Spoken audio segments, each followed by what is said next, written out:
tocó exponer sobre un tema arduo, controvertido y quizás poco conocido, ¿no? Que son los antibióticos por vías no convencionales. Elegimos dos vías que son interesantes en la terapia intensiva. Uno son los antibióticos inhalatorios o nebulizados y otro es el uso intratecal o intraventricular de antibióticos. ¿Y por qué considerarlos en esta era de resistencia antimicrobiana y del desarrollo de nuevos fármacos antimicrobianos? La próxima. Sí. Bueno, los antibióticos nebulizados o inhalatorios en neumonía asociada a ventilación mecánica es una pregunta y es una materia pendiente.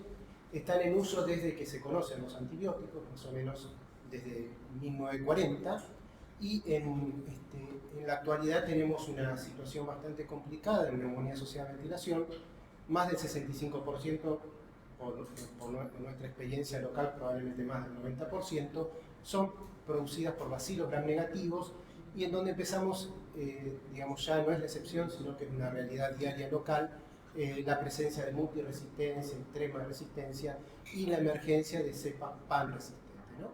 Y una cosa que es importante es que muchas veces nos enfrentamos a que el colistin, que aparentemente es un fármaco que penetra muy poco a nivel de pulmón, es la única alternativa frente a neumonías por hacinamiento.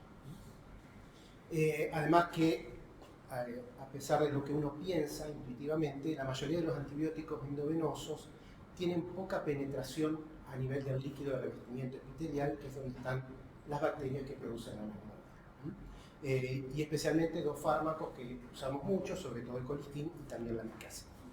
Entonces, observen que existen muchas ventajas teóricas para usar antibióticos nebulizados. Una es que van directamente al parénquima, es decir, que tienen altísimas concentraciones. Las concentraciones locales son muchas veces mayores que la SIN del germen. Otra ventaja es que se absorben prácticamente muy poco o nada. La nefrotoxicidad del colistin y la micacina, que por vía sistémica es muy alta y hace que limitemos la dosis que podemos administrar. Con los antibióticos nebulizados esto no pasa y podemos administrar dosis muchísimo mayores sin toxicidad significativa. Prácticamente eso se piensa, que no altera la microbiota fecal, así que tendría muy bajo riesgo de Clostridium, y esto es algo importante en la actualidad. En contra tendríamos que siempre está la preocupación del broncoespasmo, de la toxicidad local. La verdad que en los pacientes con ventilación mecánica uno prácticamente eso no lo ve.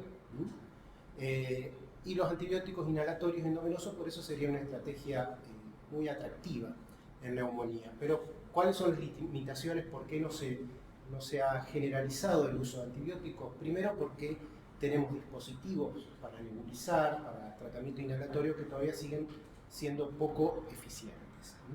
No tenemos formulaciones específicas, lo que se administra es la formulación endovenosa, salvo el colistin, que según el fabricante es inhalatorio y endovenoso, pero hay alguna duda sobre eso, y tienen excipientes que pueden producir irritación en el alveolo. Eso en realidad en la práctica diaria, lo vuelvo a repetir, no se ve mucho.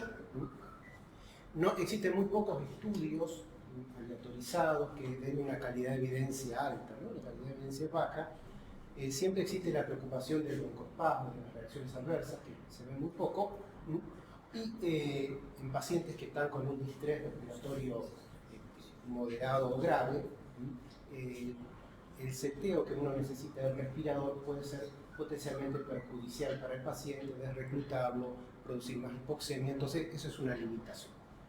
La próxima. Bueno, acá más o menos les muestro que a pesar de lo que uno piensa, los beta-lactámicos incluso en el pulmón condensado tienen poca penetración. La vancomicina y ni hablar del colistin y los aminoglucosa. Las barreras para el antibiótico endovenoso es que puede existir vasoconstricción hipóxica, que existen bombas de flujo que eliminan activamente el antibiótico de nuevo a la circulación, y que los neumonocitos tienen células ocludes, es decir, uniones muy estrechas que dificultan el pasaje, ¿sí? La nebulización por el antibiótico administrado por vía inhalatoria llegaría directamente al fluido epitelial y evitaría todas esas barreras, ¿no? La próxima. observen cómo incluso algunos proponen, cuando se usan antibióticos nebulizados, cambiar el punto de corte de la SIM, porque uno tiene concentraciones tan altas que probablemente podría tratar en forma efectiva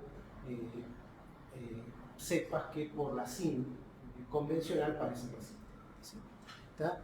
Observen como la gentamicina en el LRE, líquido de revestimiento epitelial, tiene concentraciones muy bajitas y cómo aumentan mucho tanto para la micacina y la gentamicina, y uno podría tratar cepas que por vía sistémica no estaría indicado. Observen el colistin, que es el fármaco que más se usa en forma inhalatoria en todo el mundo. Las concentraciones en líquido de revestimiento epitelial están muy por debajo de la SIM, pero cuando uno lo administra por nebulizaciones, sobre todo con un nebulizador especial, que es el de malla vibrante, que ahora vamos a ver, las concentraciones son altísimas por arriba de la SIM y permanecen así durante 8 horas. Y observen que una de las cuestiones, el mejor nebulizador que tenemos disponible, que es el de malla vibrante, solo un 9% del fármaco llega al líquido de revestimiento epitelial. Así que todavía, si bien este es un dispositivo más eficiente, todavía falta desarrollar nebulizadores mucho más eficientes. La próxima. Bueno, y cuando uno piensa en usar antibióticos nebulizados, no es solo poner el antibiótico en el nebulizador, nebulizar, sino que hay una serie de cosas que son muy importantes para optimizar el tratamiento antibiótico nebulizado. Y eso es una causa, después lo vamos a ver, importante de falla en el tratamiento con antibióticos nebulizados, y por lo cual muchos estudios no dan, o uno piensa que muchos estudios no muestran los beneficios. Uno es el tamaño de la partícula, qué partículas dispersa el nebulizador, que es lo más importante. Otro es el tipo de dispositivo usado. Ustedes saben que hay dos tipos de nebulizador, ahora lo vamos a ver, el de jet y de malla vibrante. Ustedes seguramente todos conocen el de jet, que es el que se usa habitualmente, y últimamente cada vez más se está incluyendo en la práctica diaria el de malla vibrante, ¿sí? Y luego cuando ustedes nebulizan a un paciente en ventilación mecánica, tienen que tener mucho cuidado en los parámetros, en los parámetros ventilatorios y los parámetros de seguridad, que es lo más importante. Y sobre todo, más allá de los parámetros del ventilador mecánico, siempre hay que ver esto, que es el filtro en la válvula expiratoria. ¿Por qué? Porque cuando ustedes nebulizan no solo va al pulmón, sino que vuelve hacia la válvula expiratoria. Eso puede, sobre todo algunos respiradores, ocluir la válvula expiratoria, y se han reportado, nosotros hemos visto, accidentes graves, incluso a veces fatales, por oclusión de la válvula respiratoria. Por eso, en general, uno recomienda que si usa antibióticos nebulizados, los use durante el día, no a la noche. ¿Está? La próxima. Bueno, en la próxima, ¿no? Ahí está. Lo más importante cuando uno piensa en nebulizar a un paciente con antibióticos es qué tipo o qué tamaño de partículas va a producir con la nebulización. Lo ideal es que sea lo que se llama masa respirable entre 1 y 5 micrones, que es la que llega al parénquima, a los alvéolos. El resto, en general, se queda en la vía aérea o en el respirador. El nebulizador más eficiente, el malla vibrante, hay que calcular que un 40-60% de la dosis que ustedes administran queda en la tubuladura. Y con el nebulizador de jet, 75% o más. Observen cómo el jet solamente entrega al lugar de acción, es decir, al parénquima pulmonar, un 3%, adecuando un poquito los parámetros del ventilador puede llegar al 15%, pero normalmente es un 3%, y observen cómo el de malla vibrante, sin ninguna modificación de nebulización continua, que es el que disponemos, esto llegaría al 10-17%, alrededor de 4 veces más, y existen algunos nebulizadores que están en desarrollo, que son nebulizadores de malla vibrante específicos para formulaciones endovenosas inhalatorias específicas, como la amicacina o la combinación de amica-fofomicina, que estos podrían llegar al 35, 60, 70%. Esos dos dispositivos especiales, desgraciadamente, en los estudios aleatorizados no mostraron beneficios. La próxima. Bueno, y acá tienen los dos tipos de nebulizadores que tenemos: el nebulizador de tipo jet, que es este que ustedes conocen, que se usa actualmente, y el nebulizador de malla vibrante, que actualmente lo tenemos disponible recientemente, que justamente es una malla que tiene más o menos como 1000 orificios, eso vibra a razón de más de 100.000 veces por segundo y genera una nube de partículas que según el fabricante está entre 1 y 5 micrones, que sería la masa respirable. Y teóricamente eso aumentaría la eficacia, eso se ha demostrado en otras patologías como broncoespasmo, enfermedad bronquial obstructiva, etc., pero todavía quedan demostrar en el uso de antibióticos nebulizados. El problema que con los antibióticos nebulizados que las mallas son muy pequeñas y el antibiótico en general es más viscoso que las soluciones de salbutamol, etc., y entonces puede llegar a obstruirse. Por eso siempre después de la nebulización hay que nebulizar con 2 o 3 centímetros de solución fisiológica para evitar que se tape, ¿no? La próxima. Bueno, y acá más o menos las ventajas y desventajas. La principal ventaja de tipo JET es que usted lo tiene disponible, que todo el personal de salud conoce cómo nebulizar, y con un uso apropiado y con optimización de los parámetros del ventilador, quizás logren una concentración bastante más alta del 3%. Las desventajas es que mucho se pierde en la vía aérea y la tubuladura del respirador, y no tenemos formulaciones específicas, salvo el colistin, que en la Argentina ustedes van a ver la ampolla que dice endovenoso e inhalatorio, pero no hay ninguna información de estudio de que realmente sea así. Igual en general no hay reacciones adversas. Y bueno, y lo importante es que también nebulizan hacia lo vuelvo a repetir, hacia la válvula expiratoria, siempre hay que colocar un filtro ahí, y ese filtro después de cada nebulización hay que cambiarlo. ¿Está? Bueno, la malla vibrante es el dispositivo más eficiente por ahora. Existen formulaciones específicas, incluso los últimos estudios en antibióticos nebulizados se hacen todos con malla vibrante, ya no se hacen con jet. Y bueno, tenemos la micacina, microfosfomicina, trionantro, tobramicina, hay una formulación específica de colistin para fibrosis quística. Y lo interesante es que hay varios reportes del uso de colistin inhalatorio con PAF muy bajas durante la pandemia. Acá en este servicio nosotros usamos bastante el colistin nebulizado con el jet antes de la pandemia. Después de la pandemia un poco lo dejamos de usar por digamos, alguna preocupación sobre la aerosolización, y eso fue en todo el mundo, ¿no? Antes, sobre todo 2012, 2014, nosotros lo usábamos en todos los pacientes que tenían Acinetobacter solo sensible a colistin como ayudante.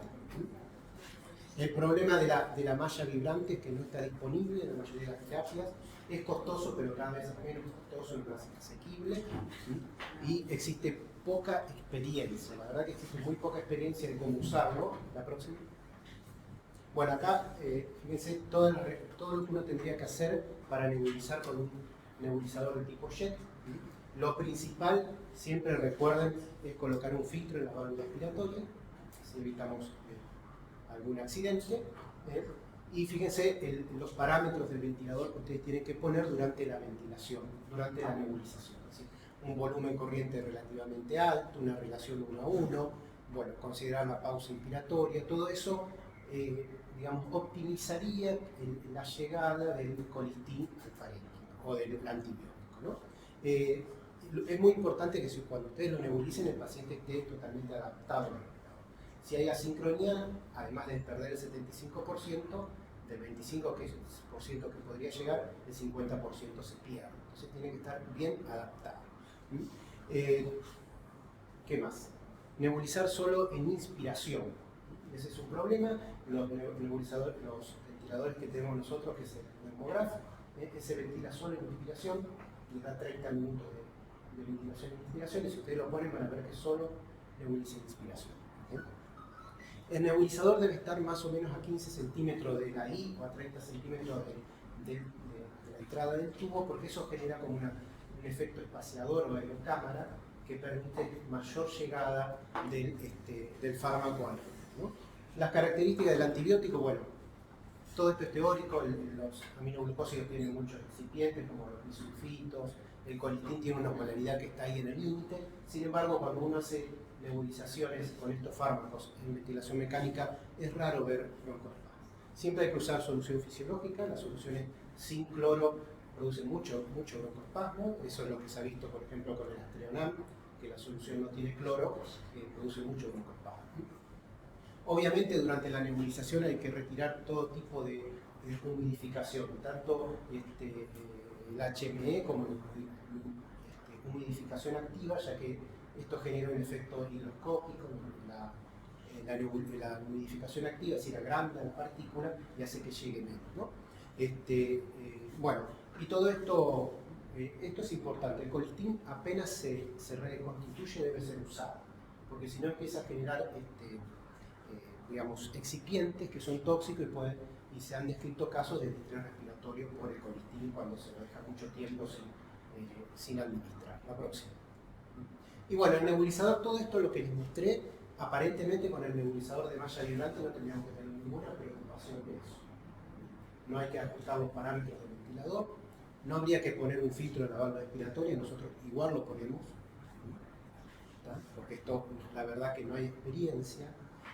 Y fíjense que un detalle, cómo se puede poner entre el intercambiador, es decir, entre el intercambiador, el HME y el tubo, se puede poner en la rama expiratoria, en la rama, perdón, inspiratoria, como ponemos en el nebulizador de Jet, o en la traqueostomía. Y un detalle es que es la posición, fíjense la posición que tiene delante del HME y la posición distinta que tiene en el tubo, ¿no? en la rama inspiratoria, porque si no, no nebuliza bien. Y a veces uno no se da cuenta de esto y lo pone al revés. Bueno, este es el, no sé si se ve, que es un video, ¿no? Acá. ¿Ven? Este es como el nebulizador de malla vibrante nebuliza, digamos, y genera como una nube, una niebla de partículas muy finitas. La verdad la diferencia es mucha. La diferencia es mucha. Si ustedes ven, se ponen a ver un nebulizador de tipo Jet, las partículas realmente ópticamente son mucho más gruesas, ¿no? El problema de este nebulizador de malla vibrante que tenemos disponible es que nebuliza en forma continua, no nebuliza en forma sincronizada con la inspiración. Y ahí se pierde mucho. Pero bueno, es así. La próxima. Bueno, ¿cuáles son las dosis de antibióticos nebulizados en terapia en las que usamos? El que más usamos es el colistin, que la formulación que tiene, toda la formulación argentina dice endovenosa inhalatoria, así que probablemente, no sabemos si es así, pero la verdad que no hay muchas reacciones adversas. Y fíjense la dosis, algunos usan dosis convencionales, que son 100 cada 8, y otros usan altísimas dosis de 150 cada 8 o incluso 900 miligramos en todo el día. Y aparentemente todo esto con malla vibrante y aparentemente seguro. Bueno, la amicacina también, fíjense las dosis que son mucho más altas que las 500 cada 8 y la gentamicina. Pero el que más usamos es el colistin. Una preocupación es si las nebulizaciones generan resistencia antimicrobiana intraantibiótico. Existen pocos datos, en cursos cortos parece que no, así que es muy rara. En fibrosis quística vieron que se hace ciclo cada 28 días de forma varias veces al año, ahí sí, pero aparentemente no sería un problema. Siempre con una cosa que no dije, porque si ustedes hacen amicacina, primero tienen que hacer un buen tratamiento kinésico, porque la mucina tiene un efecto antagónico sobre la amicacina y por eso tiene que tratar de barrer toda la mucina que existe para que la amicacina actúe. La próxima. Bueno, estos son todos los estudios. La próxima. Acá puse algunos metaanálisis con colistin y amicacina, y lo que muestran todos los estudios que usado junto con el antibiótico endovenoso aumentaría la cura clínica. Algunos dicen más erradicación microbiológica, otros no, pero no afecta la mortalidad, lo cual es bastante lógico porque en neumonía asociada a ventilación mecánica la mortalidad no solo depende de una intervención, sino de muchas, ¿no? Y del estatus previo del paciente. Y fíjense que los estudios que se hicieron aleatorizados para formulaciones específicas para inhalación con dispositivos específicos no dieron buenos resultados, probablemente es porque, fíjense que no tiene ajuste de parámetros ventilatorios, ¿sí? Ninguno de los dos, y el de amicafosfomicina no está sincronizado y el de amicacina sí. Entonces quizás eso disminuyó la validez del trabajo, ¿no? La próxima. Bueno, sí hay un estudio reciente que, en el cual ven si la amicacina administrada durante 3 días, en los pacientes que están recientemente ventilados, de forma inhalatoria, una sola vez por semana, con este dispositivo específico de malla vibrante, podía disminuir o no la presencia de neumonía a 28 días, y eso aparentemente, por lo menos este estudio lo muestra, y habría que ver bien, digamos, otros estudios, ¿no? Que se realicen otros estudios y ver si obtienen la misma conclusión. La próxima. Bueno, entonces la pregunta es si hay que usarlos o no. La mayoría dicen actualmente que no hay que usarlos, ¿sí? La única guía que propone usarlos es la guía americana, propone usarlo en pacientes que no tienen otra alternativa, solo tienen alternativa colistina o amicacina, y considerarlo en pacientes que, si bien son sensibles, no responden al tratamiento. Las guías europeas directamente dicen de no usarlo. Así que bueno, esto quizás faltan más estudios para tener una conclusión más firme. Bueno, la próxima. Bueno, vamos a pasar al segundo tema. Yo, después al que le interesa, yo le facilito un video sobre cómo se hace la nebulización de jet y cómo se hace con malla vibrante, si les interesa verlo. Bueno, antibióticos, vamos rápido porque están apurando. Sí, sí. Antibióticos ventriculares intratecales en la era de resistencia antibiótica. Este es un tema aún más desconocido, aunque muy usado en la práctica, eso sí. Ustedes saben que si ustedes tienen una UTI neuroquirúrgica, es de todos los días ver infecciones postquirúrgicas, ¿no? De todo tipo. Derivaciones ventriculoperitoneales, derivación ventricular externa, que es lo más frecuente, o meningitis post-TEC, post-craniotomía, etc. Incluso post-punción lumbar, si bien es raro, puede existir. Acá tenemos la misma dificultad, incluso magnificada, porque este aumento de infecciones por bacilos gram negativos multiresistentes, extraordinariamente resistente o pan resistente, en realidad ya es una realidad de cada terapia diaria. No es que es una excepción. La mayoría de las infecciones por neuroquirurgia son por bacilos gram negativos multiresistentes o extremadamente resistentes, ¿sí? Y el gran problema es la Acinetobacter solo sensible a colistin, y está creciendo cada vez más las enterobacterias productoras de carbapenemasa. Otro problema que tenemos es que para tratar estas infecciones solo disponemos de colistin en general o de amicacina, que tienen muy poca penetración en el líquido cefalorraquídeo, o tenemos fármacos en donde hay una incertidumbre o poca experiencia, porque si uno se pregunta, ¿podemos tratarlos con tigecyclina endovenosa? No, la respuesta es no lo sabemos, y con ceftazidima avibactam tampoco. Se piensa que penetra bien, pero el componente avibactam no se sabe muy bien. Bueno, y el antibiótico intratecal intraventricular provee altas concentraciones en el sitio de acción, y existen datos limitados que sugieren que es una estrategia efectiva y sobre todo segura, que siempre es la gran preocupación o la gran barrera si lo administramos. La próxima. Bueno, acá les muestro algunos, llamativamente hay muy pocos datos de cuál es la microbiología de la meningitis postquirúrgica en la gente. Prácticamente no hay. Ahí les muestro algunas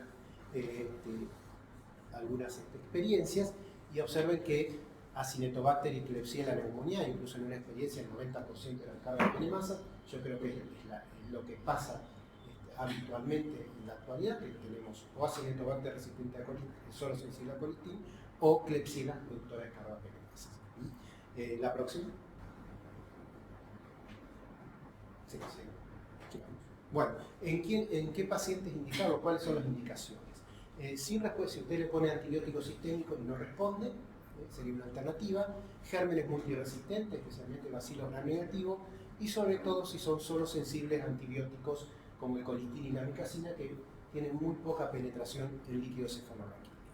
O si ustedes deciden dejar el dispositivo y no retirarlo, tendríamos que hacerle colistin intraventricular o intratecal. La próxima.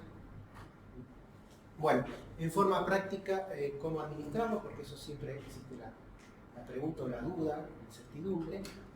Generalmente el diluyente es solución fisiológica, el volumen total administrable es entre 3 a 5 mililitros, y de la siguiente manera, en general uno hace la punción lumbar, saca 5 mililitros, pone 3 mililitros de la solución del antibiótico y después lava con 2 mililitros de solución fisiológica para lavar lo que queda del resto de la aguja o del catéter. Algunos recomiendan diluir todo el fármaco y administrarlo por el riesgo de sobreinfección por la manipulación en dos tiempos, ¿no? Administrar y después lavar. Nosotros en general administramos y después lavamos. Si es por intraventricular, hay que clampear la derivación ventricular externa. ¿Cuánto tiempo? Depende de la tolerancia del paciente. Mínimo 15, máximo 3. En general uno clampea entre 30 y 60 minutos. Y si es intratecal, lo que nosotros hacemos es pulsarlo, administrarle y dejarlo en el Edinburgh más o menos 15-30 minutos, a veces un poquito más. Acá tiene un ejemplo de colistin, ¿cómo hacemos? Diluimos una ampolla de 100 miligramos, ¿no? De 100 miligramos, no mililitros. En 10 mililitros tomamos 1 mililitro, que son 10 miligramos, lo diluimos en 2 mililitros fisiológicos, total 3 mililitros, pulsamos al paciente, sacamos 5, administramos 3 mililitros y después 2 mililitros de solución fisiológica para lavar. La duración no está establecida, entre 7 y 21 días. Algunos dicen que si el cultivo da negativo, después de 3 días se podría suspender. En realidad lo que se ve es que si son multiresistentes o extremadamente resistentes, tiende a recaer, así que hay que hacer todo lo posible. Nosotros en general tratamos de hacer 21 días. Muchas veces en la realidad no se llega porque después de varias punciones es difícil encontrar el canal, hacen aracnoiditis, etc., pero hay que tratar de hacerlo todo lo posible. Hacerlo intratecal o intraventricular, en realidad el intratecal tiene mucha dificultad en llegar a los ventrículos, así que si tienen ventriculitis, lo mejor es el intraventricular. La próxima, ya vamos terminando. Bueno, la dosis de antibiótico intratecal intraventricular, los más usados en la Argentina son el colistin, 10 miligramos cada 24 horas, y la amicacina, de 5 a 50 miligramos, en general uno usa 30 miligramos cada 24 horas, lo mismo la amicacina, la misma dilución, ¿sí? Y la vancomicina en algún momento se usó mucho con la gentamicina, actualmente prácticamente no lo usamos, y existen algunas recomendaciones, todas estas recomendaciones son de expertos, ¿no? Ningún estudio que diga cuál es la dosis óptima, pero la vancomicina y la gentamicina se adapta a la administración de acuerdo a la tasa de drenaje del líquido cefalorraquídeo. Con colistin y amicacina esto se hace cada 24 horas, no hay ninguna recomendación. La próxima. Bueno, en cuanto a las reacciones adversas, que son siempre una preocupación y muchas veces en la práctica una limitación de no administrárselo porque va a desencadenar aracnoiditis, o en realidad eso es poco frecuente, no tiene que ser una limitación para administrarlo si el paciente lo requiere. Lo que se ve a veces es que el líquido cefalorraquídeo, el físico-químico, empeora con cultivo negativo. Eso es probablemente por una irritación meningia, no una aracnoiditis, y existen casos esporádicos de convulsiones, parestesias, sinequias. Esto parece ser dosis independiente, si uno usa la dosis de 10 miligramos de colistin, esto es muy raro. Lo que sí es muy frecuente y está desaconsejado ya es el intratecal de anfotericina, porque eso sí produce mucha aracnoiditis, que antes usaban la coxidioide de glucosa, ¿no? Ahora ya no, con las nuevas formulaciones y el fluconazol no se usa más. La próxima.